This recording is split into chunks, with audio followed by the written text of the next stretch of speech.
What's my name and what do I do? My name is Erika Munro Kennerly, and I am the Senior Vice President of Business and Legal Affairs at Endeavor, managing their non-scripted content business and legal affairs team. My first job in the business, and how did I get there? My first job in the entertainment business was actually twofold. It was I left my first firm to go to a smaller firm that had an entertainment practice, and I did entertainment litigation there, and was able to meet a client who then hired me to work in-house at his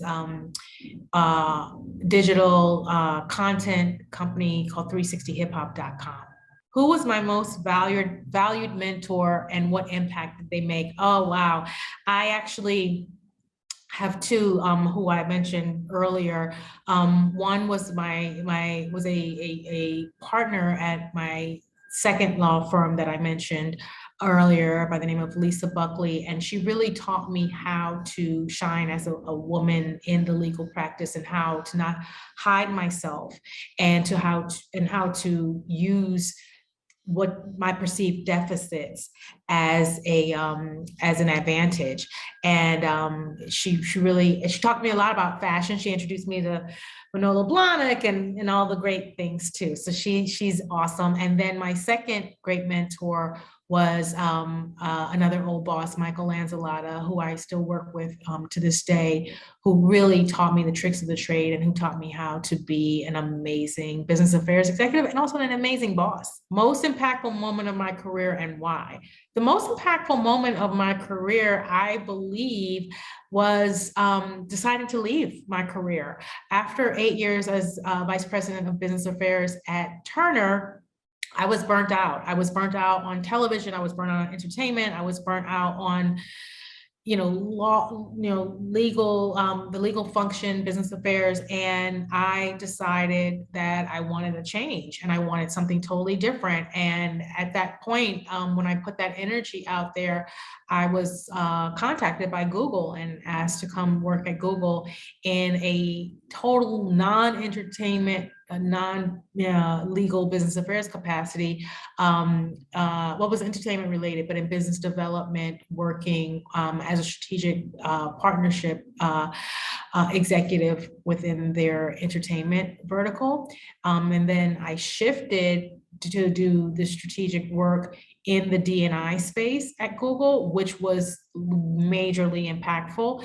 And I love that I took such a huge chance to divert my career totally. That was the most impactful thing. My favorite musician, piece of content, TV, film. Okay, pick one. I mentioned earlier, my favorite musician of all times, I think, is Sade. I love her music, her melody, her tone, her presentation. I think she's beautiful. She's graceful, she's strong. And she's the only person I ever fanned out on.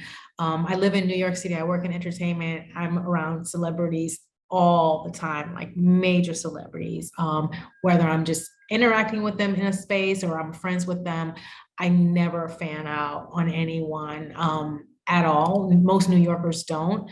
I did see her coming out of a restaurant in the Village one time, and I thought I would faint. What impact can young people just entering the industry have on the industry itself? Why is their voice so important? Oh, I love this question because so many of my colleagues, and again, I'm older, and I get a lot of questions from younger professionals, whether they're attorneys or younger people that I befriended in the tech industry, or just people that I know in general. And I've been able to interact with them and learn a lot from them. And a lot of my colleagues, people my age and older, shun millennials and make the assumption that our way is the best way. I've learned so much from, people who are, 20, 30 years, my junior. And so, or younger than me, I should say. And so I would advise young people entering the industry to be themselves and to shine, and they have such a different different outlook and a different energy, and they're like so unbothered.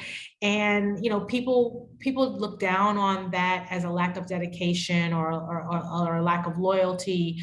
But I actually see them seeing themselves as though they have choices, and I like that. I like that they're not concerned about punching a clock or staying at a company for 50 years and getting a gold watch. So just remain who you are and be confident in who you are and what you offer, and don't let anyone make you feel bad about your state of mind and how you view the world. What's the most important skill one should develop? Communication skill. I really especially having worked at the biggest tech company in the world, which is run by mostly engineers. I have definitely seen where the lack of the ability to communicate with other human beings can be uber detrimental. And especially in my line of business, like, you have to learn to communicate your strategy. You have to learn to negotiate deals effectively, and to bring people along on the ride.